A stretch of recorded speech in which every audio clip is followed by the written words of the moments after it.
Good evening and welcome to Tucker Carlson Tonight. If you've been watching television recently, you've probably heard the bad news. The Trump administration is over, toast, cooked, done for good, and along with it, any hope of the middle-class revolution that 63 million Americans voted for 2 years ago. The reason for this tragedy is simple. The president has been caught committing felonies. Here's what the legal experts without law degrees are saying on television.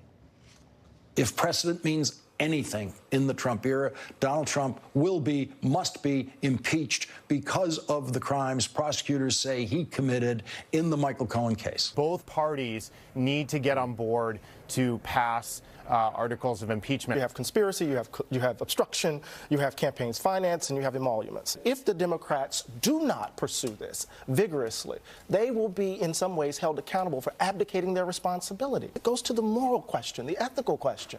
Democracy is at stake. This criminal must be brought up by the Congress of the United States for impeachment.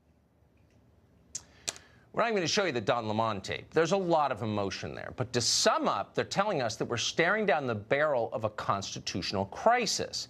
And that crisis stems from what MSNBC describes as, quote, the crimes prosecutors say the president committed in the Michael Cohen case. Which crimes were those?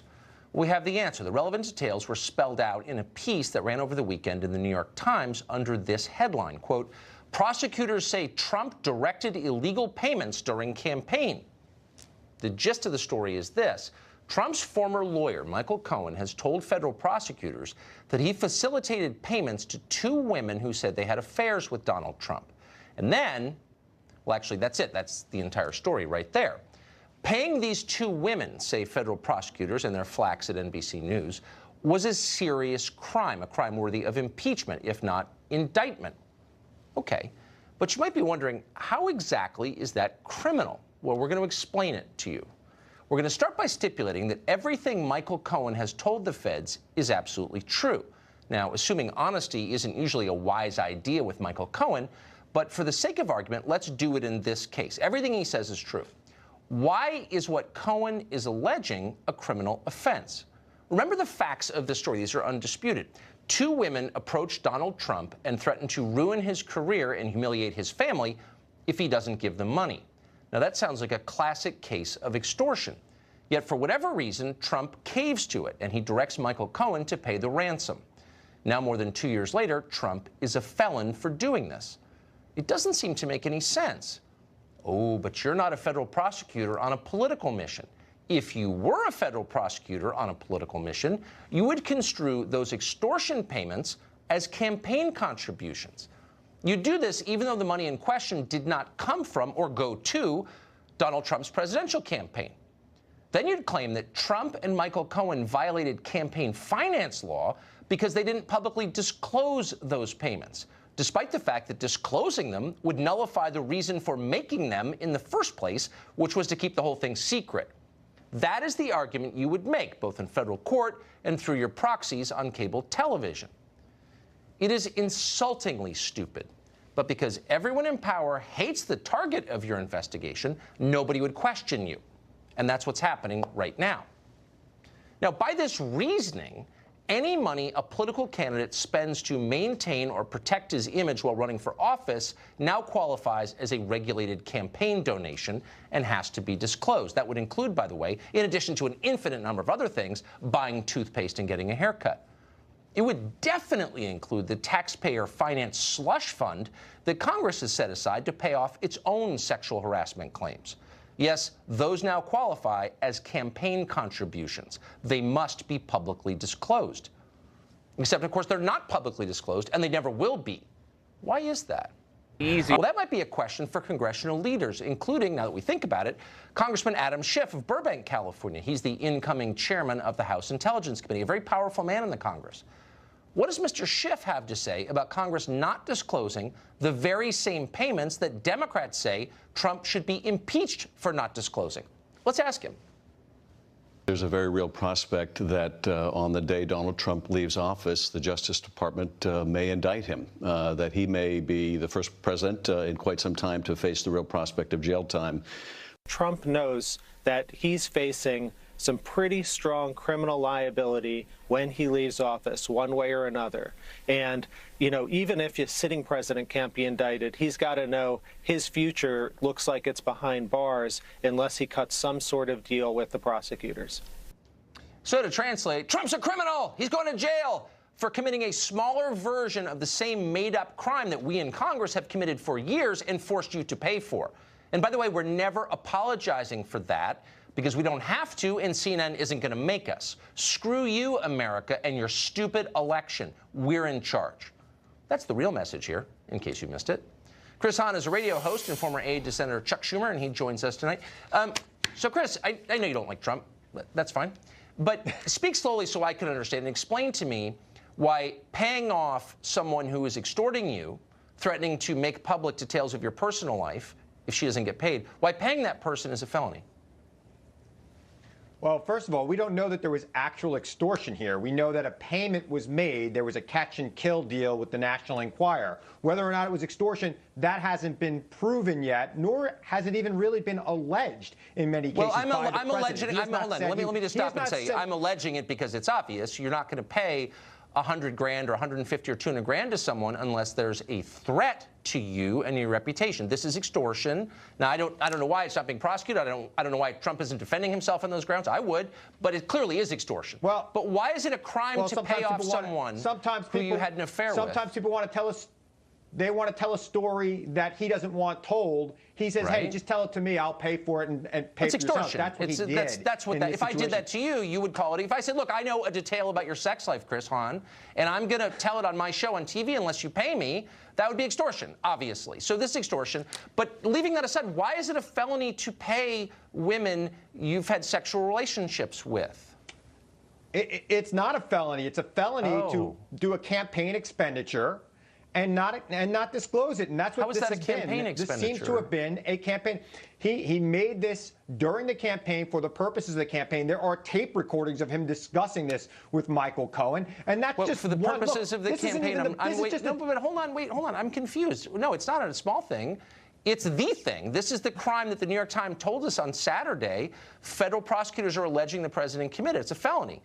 And Michael Cohen pled guilty to a species of this. So I just want to get to the bottom of it. Why is that a campaign contribution to pay off a former girlfriend? I'm honestly confused. You're a campaign guy. Tell me. Look, there's also an allegation that he may have violated the Foreign Corrupt Practices Act when he was doing his deal in Moscow. There are allegations that he killed Kennedy. But hold on. There's a lot more to this than just paying off porn how about stars one allegation? One allegation at a time. So federal prosecutors, this is not just something that dumb people on TV are talking about, though they are. This is something that prosecutors in New York State are saying they have apparently evidence to indict over. So tell me why, because a lot of people in Washington pay off their girlfriends, including lots of people in Congress. A lot of people in Congress, including, I'd even guess, some Democrats. Just throwing that out there. So tell me why that's a campaign contribution to pay off your girlfriend. Well, first of all, I think that fund that Congress was using to pay people off who were harassed needs to be disclosed, and the members who were involved with those disclosure decisions need to be removed. Oh, I'm sure that'll happen right away. That'll happen right away. I'm sure MSNBC will push real hard for that. Right, okay. So, but tell me why it's a campaign. I agree with you on that point. This is a central question. Why is it, and for all of us, why is that a campaign contribution? The money didn't come from the campaign. It didn't go to the campaign. It was a threat to his reputation and his livelihood, as all extortion is, right? So why is that a campaign contribution? There's black letter law. There's black letter law here, okay? The campaign finance law is pretty clear about what you can and cannot do with funds. And these funds were not necessarily from Trump's own pockets. There was all sorts of schemes put together by the president and Michael Cohen to move this money around so it wasn't traced back to President Trump. That in and of itself should raise red flags. People would be blowing their mind out right now if this was any other president. Maybe. I mean, we've never had a president like Trump in a million different ways. And I'm not defending. No, we never have. I'm not defending his personal life. I'm merely saying this is now being described as a felony, as a crime for which the president could be removed. So now's the time when we need to be very specific about what the crime is, because you've stopped all business of government so we can respond to this. So let's respond right now. Tell me how and where in campaign finance law it says you're not allowed to use your money. There's no allegation this was campaign money. Your money to pay off a former girlfriend. There isn't. This made up. It's a lie. The allegation here is not. The allegation here is not that it's just his money. There's allegation that he moved money around through various schemes to pay these women off. Not from the campaign. No, but by the way, you're allowed to do that too. You're allowed to hide the payments. What is that a crime now? The payments that were campaign in nature. That is a violation of a clear violation of campaign finance law. Then I'm giving you a chance on TV. Hold on. No, just I'll let you speak, and I'll let you speak solely so our audience can understand. Where in campaign finance law does it say that taking money that's not from your political campaign to respond to an extortion attempt or pay off your girlfriend or pay the gardener or pay anybody? Why is that a felony? Where does it say that? What are you talking about? Campaign finance law. Look, I'm not going to quote the section and verse. I don't know it off the top of my head, even though I am a lawyer. But campaign finance law clearly states that any money spent for campaign purposes, specifically by people other than the candidate, must be disclosed. But this why is is what's that a being campaign alleged right purpose? here. Hold on. The president and Michael Cohen clearly set up a scheme so that other people could pay these women off on behalf of Donald Trump while he was running for president because they thought that these allegations would sink his campaign and his reputation. But maybe under, no, actually, because anybody faced, I don't know a single man who faced with that allegation, who if he thought he could squelch it, wouldn't pay the person off because it does incalculable damage to your reputation, whether you're running for anything or not. And so it's so clearly not a campaign violation that I wonder if we want to set this precedent. Do you want to live in a world where people paying off extortion attempts are now campaign finance felons? I mean, this is lunatic, and you know it.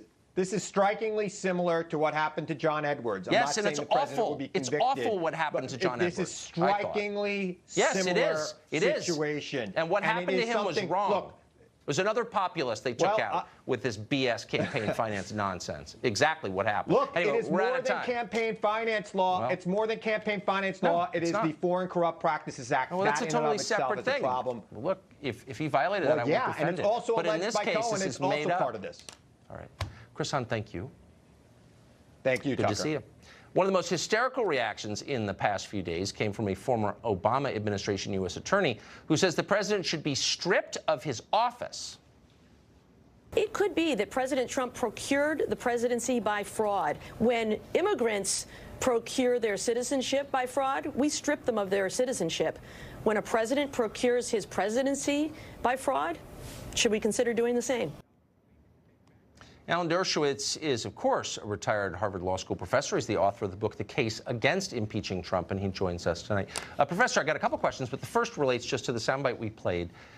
Is there a provision in the Constitution for stripping, whatever that means, stripping the presidency from a president who you think is illegitimate, whatever that means? Sure, it's called the 25th Amendment, but not on the grounds of illegitimacy. I want everyone out there to imagine the following scenario. Let's assume when Bill Clinton was running for president, Paula Jones came up to him and said, unless you pay me $130,000, I'll reveal our affair. And let's assume Bill Clinton and Hillary Clinton together did exactly what it's alleged that Donald Trump and Cohen did together. I guarantee you the New York Times, NBC, MSNBC would be railing against any prosecutor who dared to suggest that this was a violation of the campaign finance law. Everybody would be on the other side of this issue. There'd be Republicans out there saying, strip him of the presidency, impeach him, indict him. Every Democrat would be saying, this is a witch hunt. This is terrible.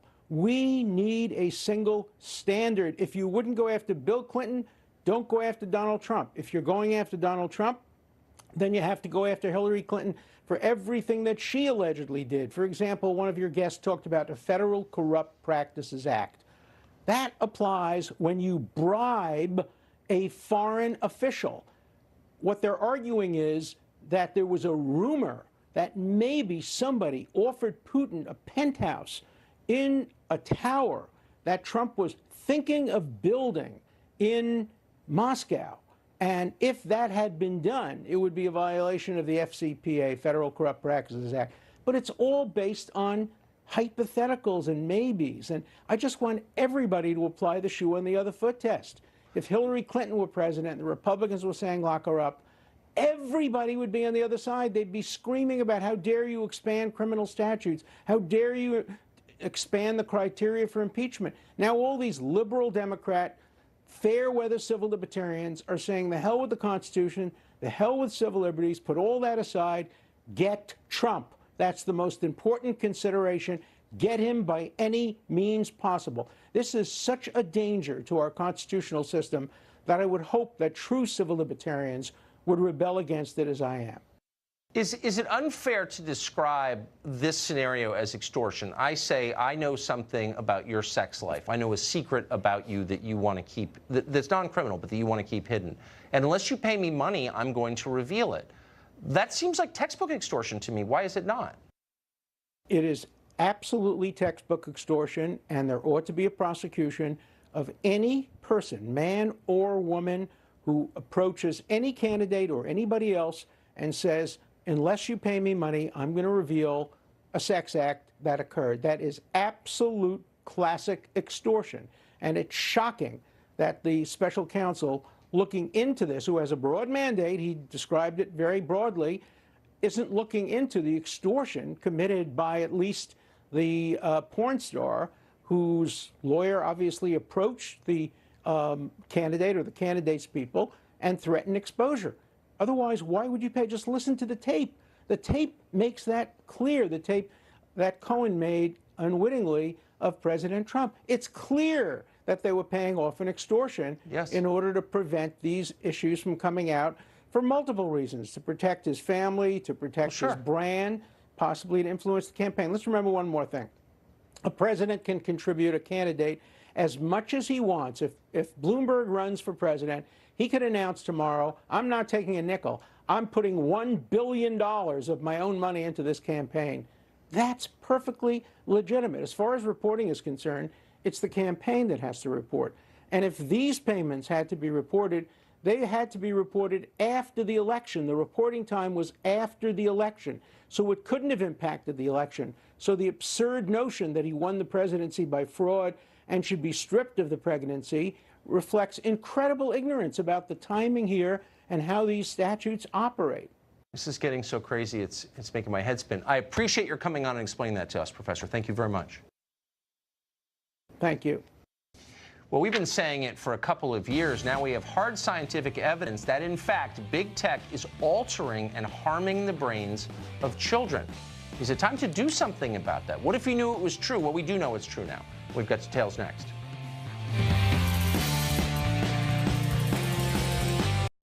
Claims. Well, Google collects more data than probably any other company and probably knows more about you than you do. You'd think this might raise some concerns about the concentration of power, but for years, Congress seems to have cared not at all, either because they were ideologically predisposed to Google or because they were in its pocket. Meanwhile, Google became more and more powerful, ominously powerful. Now, finally, during a lame duck session, Congress has summoned the CEO of Google, Sundar Pichai, to answer some questions about data transparency. Coming to Capitol Hill this week, what should Congress ask him about? Harmeet Dillon has followed this issue maybe more closely than any other attorney in the United States, and she joins us tonight. Harmeet, thank you very much for coming on. So what should be the list of questions? Well, this is only a subset of the issues that people should be asking Google. That is the subject of the testimony tomorrow. But Google, for years, as you pointed out, has been collecting data and not disclosing to users, number one, the extent of the collection of the data or what they're doing with the data. We have also learned of significant breaches, including today an announcement of a major breach of 52.5 million users in the Google Plus failed experiment in social media. It's not clear when that happened. Google is not disclosing to people exactly what happened and what use has been made of it. And they, as you pointed out, they just get away with it because we have both effete politicians in Washington, even on the Republican side, and government agencies whose tasks it is to examine these issues and protect consumers. So consumers are really at a complete loss. Now, what I expect to happen on Capitol Hill tomorrow is that there'll be some posturing questions written by staffers that members of Congress are going to read out, and you're going to have some focus group tested, jargony, incomprehensible responses from Sundar Pichai designed to placate these folks. There'll be a little bit of a dance and everybody will go home not understanding what the answers were and not probably going to do anything about it. And this is a real tragedy and missed opportunity, Tucker. What a shame. I want to ask you about another story, another element of the Google story. Newly leaked emails show that several Google employees plotted to destroy the news site Breitbart after the 2016 election. A secret internal discussion group labeled Resist, Google employees discussed how they could use the, quote, hate speech and fake news labels to justify cutting off Breitbart's ad revenues. Harmeet, this is kind of the stuff of conservative fever dreams that Google would be actually doing something like this. Are you surprised by it, and what can be done in response? Well, Google, A, I'm not surprised. B, Google is denying it, but there's extensive evidence that Google did this, and they did it in two ways. One way is right after the election, as you mentioned, a number of very excitable left-wing Google executives and employees tried to squeeze Breitbart and other conservative outlets into this hate speech category. They then confessed that after a lot of effort, that was really tough. So they also did a two-pronged approach, and the other side of that approach is having their ad people contact customers and tell them that it might be dangerous or a bad idea to advertise or allow their ads to be placed on conservative news websites like Breitbart and others. And they pointed to some outside groups like Sleeping Giant that makes it a business practice of defaming conservative writers and organizations and use that as a smear. Google also does this in many other ways, like through its YouTube. It categorizes content as sensitive, which automatically both makes it hard to find the content online and also strips that content from the ability to gain advertising revenue. So Google is doing this systematically. Google is doing this purposefully. Google is getting away with doing this, and I think it violates not just some laws, including Communications Decency Act and others, but it violates state laws that have to do with fraud and transparency, unfair business practices, and competition. Yeah. Again, Google is able to get away with this because they contribute to some conservative groups like CPAC, a lot of money to show up at CPAC, and certainly on Capitol Hill they get away with it, and we see nothing done to control this duopoly and monopoly on advertising revenue. It's very dangerous because it's shaping what young people in America who mainly get their news through Google see every day. Looking back, the Congress allowing Google to become more powerful than the U.S. government, subverting our democracy entirely, that'll be the thing we hold members responsible for, I think, historically. Harmeet Thielen, you will not be held responsible since you're a lonely voice on the right side. Thank you for joining us, as always. Thanks, Tucker. Meanwhile, we've been saying it for years. Now there is hard scientific evidence that big tech is, in fact, harming our children. A new 60 Minutes report this week highlighted research that shows children who use tablets, smartphones, and other screens for more than 7 hours a day, and that's a lot of kids, believe it or not, are developing different brain structures. Their brains are being damaged by this. Tom Kirsting is a psychotherapist who's written extensively on this subject, and he joins us tonight. You must feel vindicated by this report, Tom. I do. I'm actually happy to see it, to be honest with you, because it's something I've been speaking about for so many years at lectures and in my book. And now we could finally have some scientific preliminary evidence showing exactly what all of this tech is doing to the brain. So what is it doing?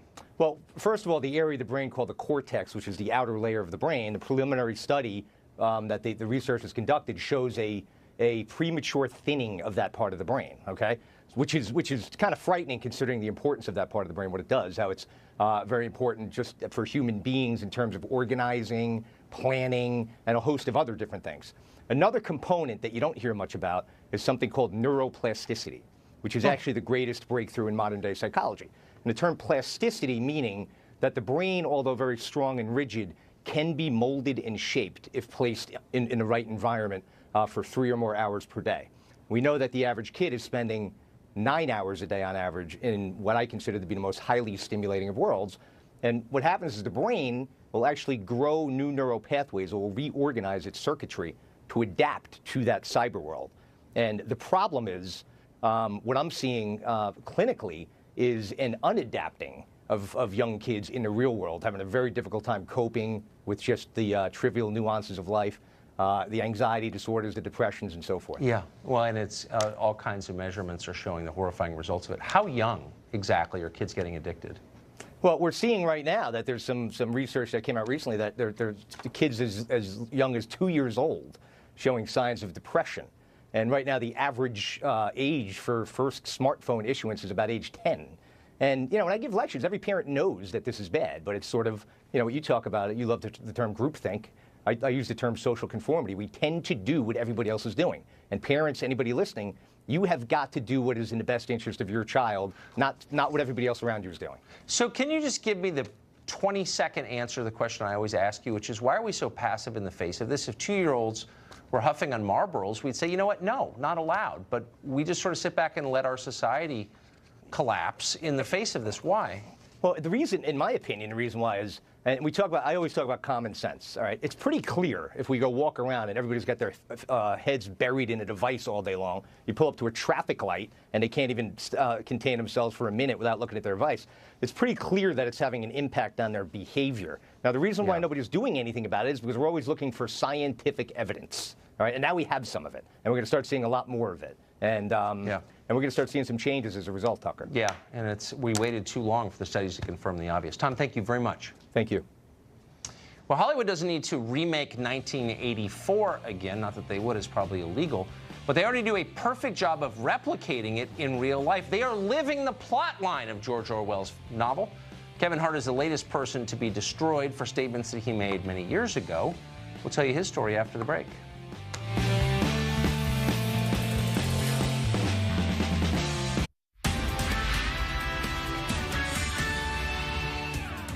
Live from America's News headquarters, I'm Trace Gallagher. No bail decision yet for a top Chinese executive who's facing possible extradition from Canada to the U.S. The case of Meng Wanzhou has fueled U.S.-China trade tensions and rocked financial markets. Meng is the chief financial officer of telecommunications giant Huawei. She was detained December 1st during a layover in Vancouver. She's accused of misleading banks about the company's business dealings in Iran.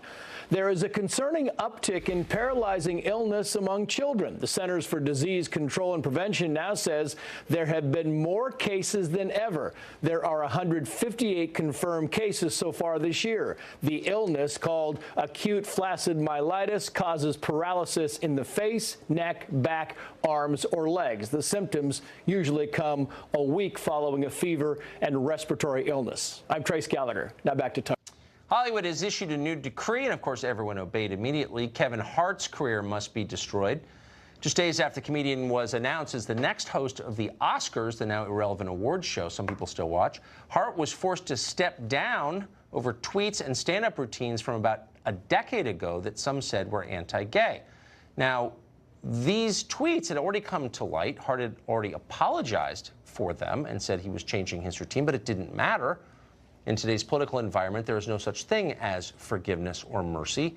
What you're seeing is instead a particularly powerful form of bullying. Do and think exactly as we say, or else. Larry Elder has fought the forces of conformity for a long time. He's a radio show host from Los Angeles, and he joins us tonight. We're really glad to have you. Larry Elder, thank you. So what's the takeaway from watching what just happened to Kevin Hart? The takeaway, Tucker, is what the devil are the rules. As you pointed out, Kevin Hart did these tweets some years ago and made anti-gay references in his stand-up some years ago. He apologized back in 2015. The Academy Award people wanted him to apologize again. He refused. Now, the show is going to be carried by ABC. ABC parent company is Disney. Disney also owns ESPN. They've employed Keith Olbermann, who is a Trump hater from way back. And just last year, he tweeted that Trump was a Nazi and dropped a bunch of F-bombs in his tweet. That didn't seem to bother Disney, but Kevin Hart has to go. The other inconsistency, of course, is that other comedians like Amy Schumer, who last year, I think it was, hosted a Democratic fundraiser, has used the F word for gays in a tweet, as has Sarah Silverman, as has Chelsea Handler, all of whom have hosted shows. And finally, you have the instance of Joy Ann Reid on MSNBC, who had a blog 2007-2008, a very anti-gay post she made, and she wasn't joking, she wasn't a comedian, including dissing the movie Brokeback Mountain and said she hated watching men kiss. She then said she apologized. Then later on, she said she was hacked. NBC did a search to find out whether or not she'd been hacked. Turned out she wasn't hacked, so she either misremembered or lied, and then apologized again. She has a show on MSNBC. So forgive Kevin Hart for not knowing what the rules are. Well, but what's the best response? I think you're absolutely right. All of us at some point are going to be accused of thought crime, and the mob will come for us. It's inevitable. How do we respond? What's the best way to respond? You do them on a case-by-case basis. The man apologized that he had grown. The most horrific tweet was saying that if he came home and saw his son playing with his daughter's dollhouse, he'd break the dollhouse over his head. He later on said he apologized. He's grown as a man, and perhaps the tweet had to do with his own insecurities as a man. So I think that's what you do. You apologize, be sincere, and then keep going. But if people keep beating you over the head over and over again, they're not going to forgive you. I'm not sure what the point is, which is why I believe that Kevin Hart was morally justified in saying, I've already apologized. I'm not going to apologize again. I'm a 40-year-old man. I've apologized. I've grown. Let it alone. I mean, what happens to a society where the mob feels it has ultimate authority on judgment? No one believes in God, so they have to make their own judgments, hard and fast judgments, and no forgiveness is allowed. Yeah, and what happens to a society that's so inconsistent? For example, Kanye West is being called an Uncle Tom and a token, a house Negro. That doesn't seem to bother anybody. You got a guy like Al Sharpton who's got a show where he's referred to gays as homos in years past, Jews as interlopers. He falsely accused a white man of raping a black teenager. He has a show on television, every weekend. So, I'm not quite sure what to say, Tucker, other than it's terribly inconsistent. It seems to me there's one rule for people who are conservative and one rule for people who are on the left. I think it's best just to ignore the noise to the extent you can. I mean, they have an awful lot of power. They'll deplatform you in a second. Larry Elder, we're rooting for you. Did they ever try that with you? You always have a home on this show. Good to see you. I could use the help. Thank you. Thank you.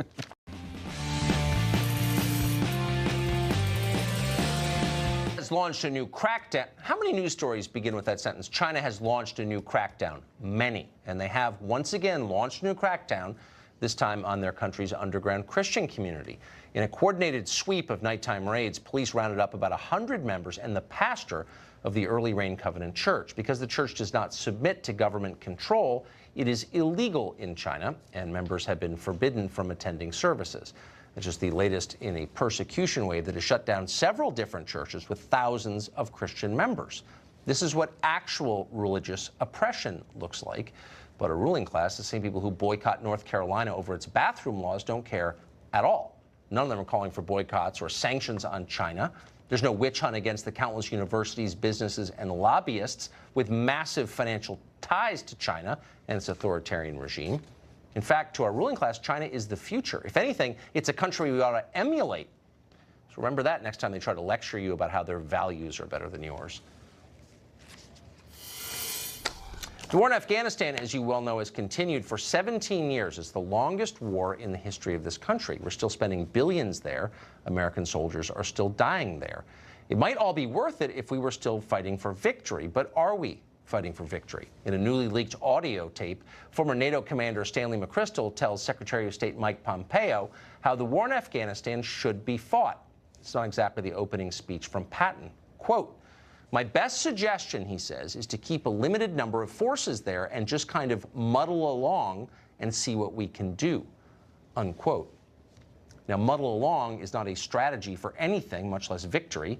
It's a strategy to waste American money and lives for no reason at all. If U.S. troops are going to muddle along in a war, maybe it's a sign it's a war we shouldn't be fighting in the first place. Well, if you can remember back a year and a half, on June 1st, 2017, the president announced he was pulling this country out of the Paris Climate Accords. To hear the politicians and television news chin-tuggers react, you'd think it was the worst natural catastrophe, well, ever. What happened yesterday on the climate issue is an embarrassment to our country, and it should be an embarrassment to him personally for how he answers to his grandchildren. People are going to die. Habitat will be destroyed. Seas will rise. Insects will spread. This will be the day that the United States resigned as the leader of the free world. He is not helping the forgotten American. He is hurting them. Their kids will have worse asthma in the summer. The president who talked about putting America first has now put America last. These people are so stupid, it's amazing they have jobs. The economy must be pretty strong, in fact, if those people have health insurance. One thing they said, though, is true. People were hurt, but not because we pulled out, but because other countries kept to the terms of the Paris Climate Accord, including France. This fall, France began to implement a gas tax to fight climate change, inspired by that agreement. Now, for the fourth weekend in a row, the city of Paris has been rocked by riots and mass protests. The city is burning, and shows no signs of stopping. What did this? Progressive climate policy. Will the people who formulated it ever admit it? Of course not. They're too invested. Well, the press all of a sudden doing everything it can to kill Elizabeth Warren's presidential campaign before it even begins. That's kind of interesting. Is this a mercy killing or something else going on? Mark Stein joins us to unravel a delightful mystery after the break.